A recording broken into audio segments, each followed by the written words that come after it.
Colorado Territory, 1885. Sarah Whitmore had stopped expecting certain things. It had happened slowly, one season at a time, until the absence of expectation felt less like loss and more like the way things were. She was 32, widow for 2 years, 30 acres east of Cedar Creek, thin soil but workable. She knew the angle of the morning light across the south field, the way the creek rose in April, the way the roof needed patching before every winter. She had built a good life. 20 head of cattle. Garden that produced through September. Accounts that balanced because she made them balance. When Daniel died, she grieved and then went back to work because the land required it. She was proud of this. She was also, on certain evenings when the house was quiet and the accounts were done, aware of what the pride did not cover. The part that still set 2 cups out of habit. The part that heard Martha Greer say she's still young, she'll find someone eventually, in the tone of a theoretical possibility, not something anyone expected. The part that had quietly agreed. She was in the kitchen on a Thursday evening in September. When she understood, she closed the ledger. She thought, I have been managing this life for 2 years, and it is not enough, and I have been pretending it is. The following Tuesday, Ethan Calloway knocked on her gate. He was 36 years old, a rancher from 3 miles north. He ran the Calloway Ranch, 80 acres along the eastern slope, with a quiet competence that she had noticed from a distance without examining. He did not come to town often. She knew him by name and reputation, and not much more. He held out the dish. I brought you supper, Mrs. Whitmore, he said. I heard about your husband. 2 years is not as long as it seems. She looked at the dish. She looked at him. Who told you to do this? No one, he said. I just thought it was the right thing to do. She stood on the porch in the September evening, the Colorado light doing what it did in late September, turning gold and soft around them. She did not know what to say. She had not had anyone say something that precise to her in 2 years. Thank you, she said. He nodded. There's no need to return the dish tonight. I'll be by tomorrow to check on the fence line. I can pick it up then. He mounted his horse and rode north before she could respond. She stood on the porch with the warm dish in her hands and watched him go. Then she went inside and ate it. It was good, hearty, well-seasoned. She washed the dish that night. She did not want to return it dirty. He came the next morning to check the fence line, true to his word. She had the clean dish ready. He took it, and for a moment they stood there, the Colorado morning between them. The stew was good, he said. I know, she said. Not arrogantly, just honestly. I've been making that recipe since I was 18. I know exactly how good it is. He almost smiled. She noticed that he almost smiled. She noticed that she noticed. She came the following Tuesday. Not with a dish this time. With bread, still warm, wrapped in a cloth. She set it on his porch railing. I was baking anyway, she said. It seemed wasteful to make a single loaf, he said. You don't have to do this. She looked at him with steady eyes. I know I don't have to. That's what makes it worth doing. She left before he could argue. He stood on the porch with the warm bread in his hands, and the September light softening toward October. The Tuesdays became a rhythm. She came in the late afternoon, always with something, a jar of preserves, a piece of pie, a small bundle of herbs from her garden. She never stayed longer than a few minutes. She came, she left the thing, she said a few words, she went home. He did not try to stop her. He did not try to make it more than it was. But she noticed the way the porch was swept on Tuesday mornings. She noticed that the coffee was always made when she arrived. She noticed that he had started wearing a clean shirt on Tuesdays. And she noticed that she noticed. He came back the following week with firewood for her place. Not a small amount. A full cord stacked with the precision of someone who intended it to last the winter. Sarah came out to the yard and looked at the wood. That's a great deal of firewood. Winter's coming. I have a wood pile. You have half a wood pile. I drove past it Tuesday. She looked at him. He looked at the wood. "I'll pay you for it." "You already did." "The coffee." She opened her mouth. She closed it. She thanked him and went back inside, and stood in the kitchen, looking at the accounts, and telling herself this was a neighbor, being neighborly. He came the week after that to ask if she had anyone to look at her barn roof before the snow came. He had a man free on Thursday if she needed him. She did need him. The roof had been on her list since September. He came the week after that with no excuse at all. Simply appeared at her gate on a Thursday afternoon and said he was passing and wondered if she had coffee on. She did.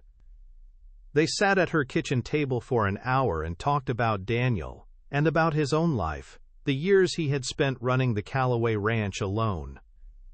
And it was the first time Sarah had talked about Daniel with someone who understood what the talking cost and did not try to make it cost less than it did. When he left, she stood on the porch and watched him ride north. At church that Sunday, Martha Greer appeared at her elbow. "Ethan Calloway's been by your place." Not an accusation, just the fact. "He brought firewood," Sarah said. "And had coffee last Thursday," Martha said. Sarah looked at her. "You're well informed." "It's a small town." Martha paused. "He's a good man, Sarah." "He's a neighbor," Sarah said. Martha looked at her with the expression of a woman who had known Sarah Whitmore for 20 years. "Of course," she said. She went back to her pew. Sarah looked at the front of the church and thought about a man who had driven past her woodpile on a Tuesday and counted what she had. She was not a woman who pretended. She looked at it clearly.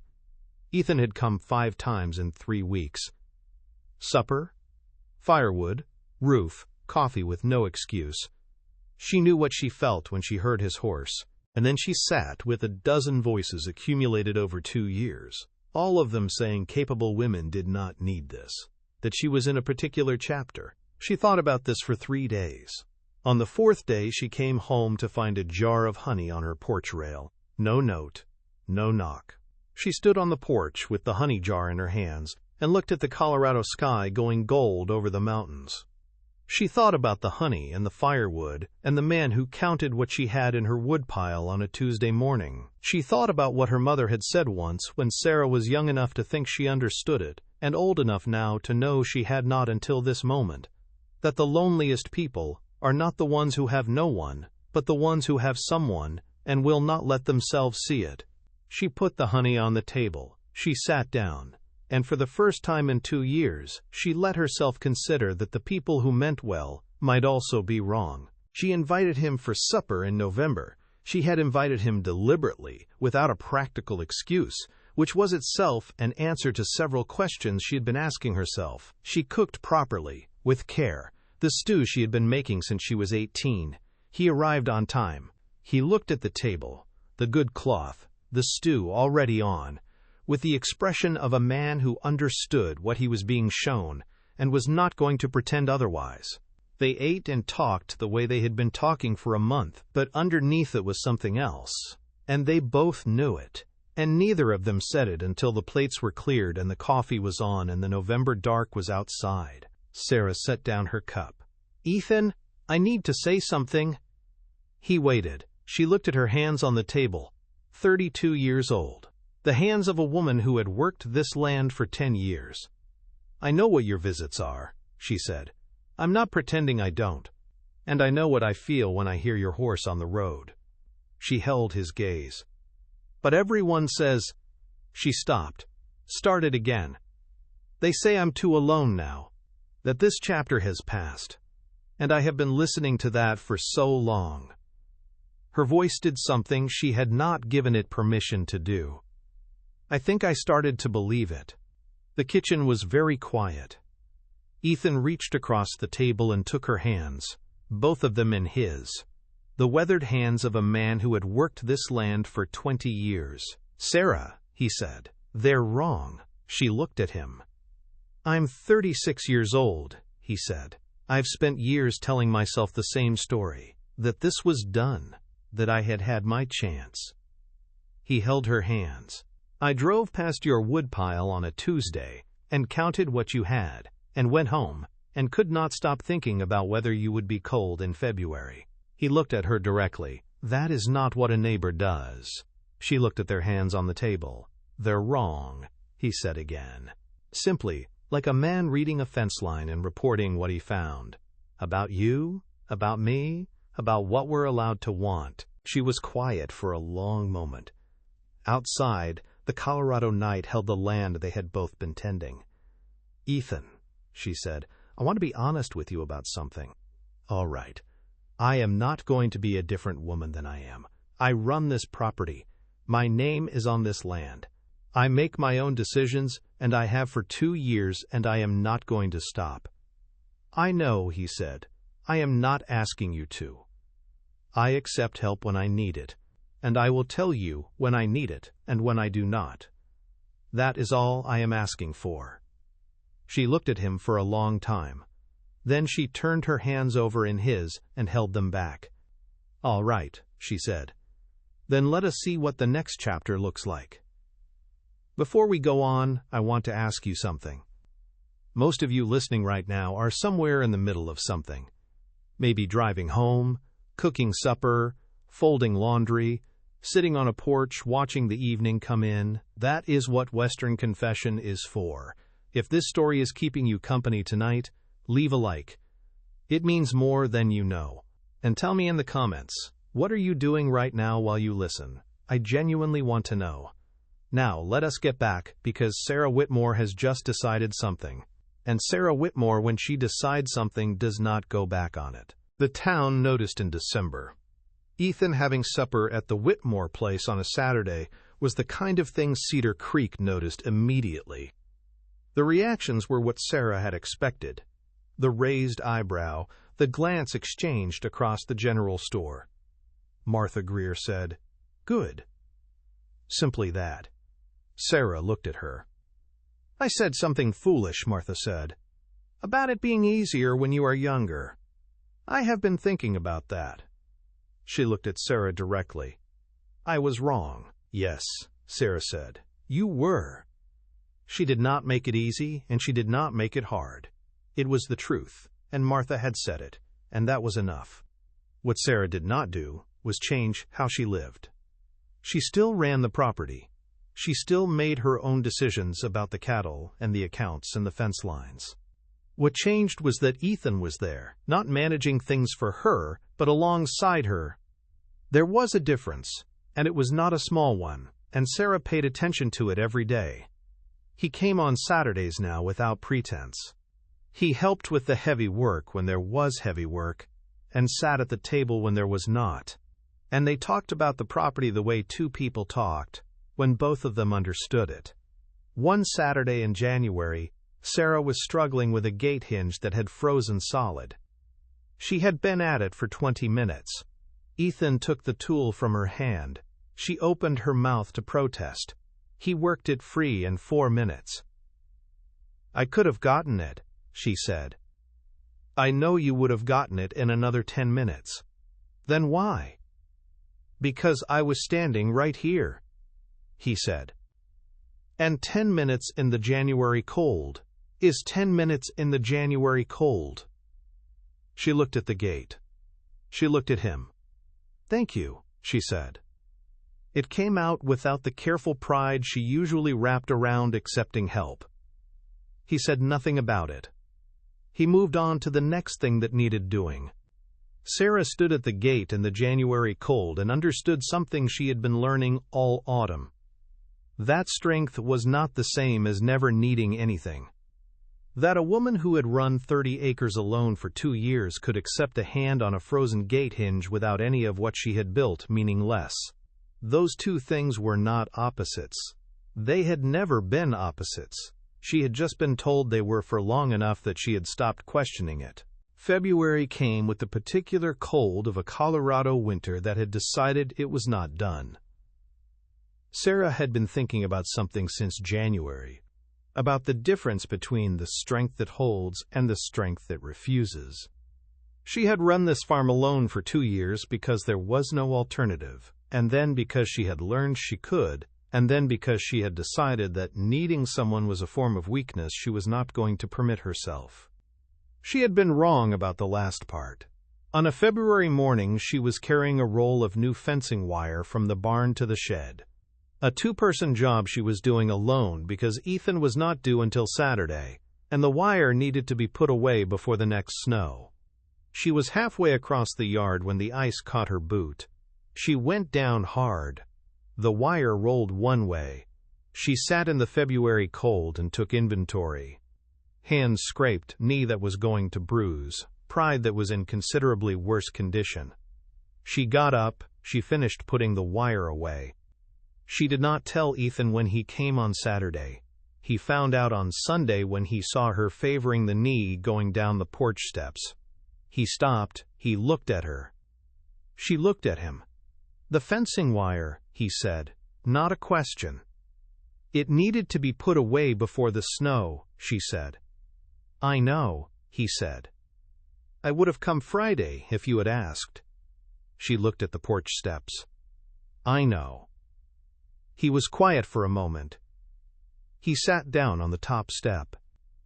He looked at the Whitmore property, at the 30 acres she had run for 2 years, at the wire she had carried alone on a February morning. "Sarah," he said, "asking for help is not the same as needing to be saved."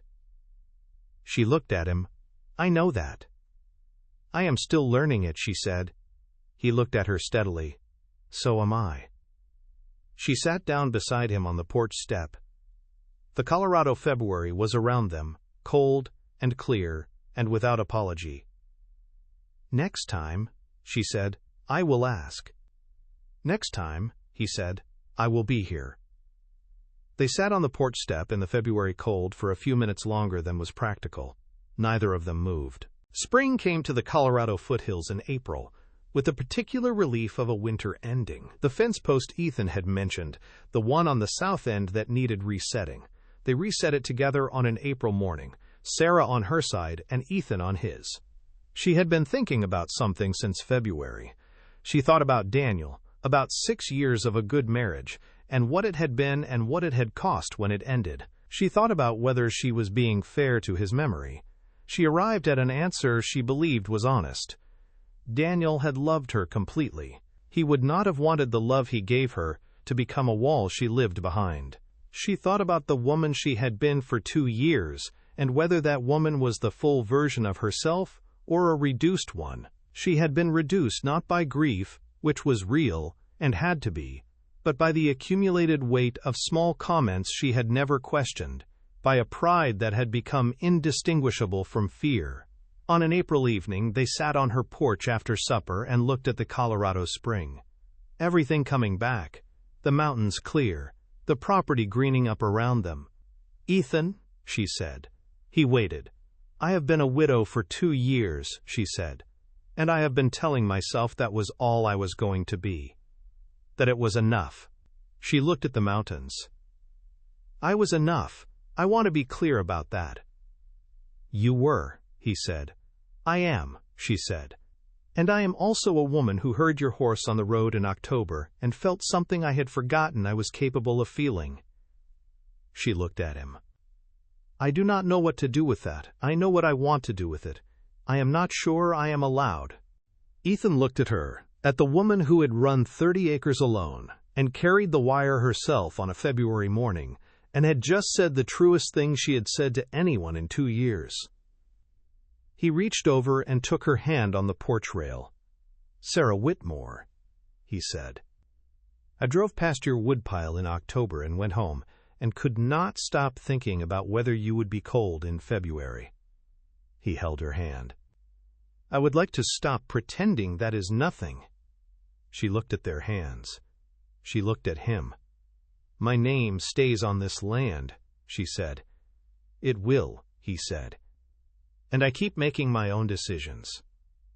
I would be disappointed if you stopped." She looked at him for a long moment. Then she smiled. The real one. The one that changed her whole face. "Ethan Calloway," she said. "Would you like to ask me something?" He looked at her. He looked at the mountains. Then he looked back at her and asked. They were married in June in the Cedar Creek Church.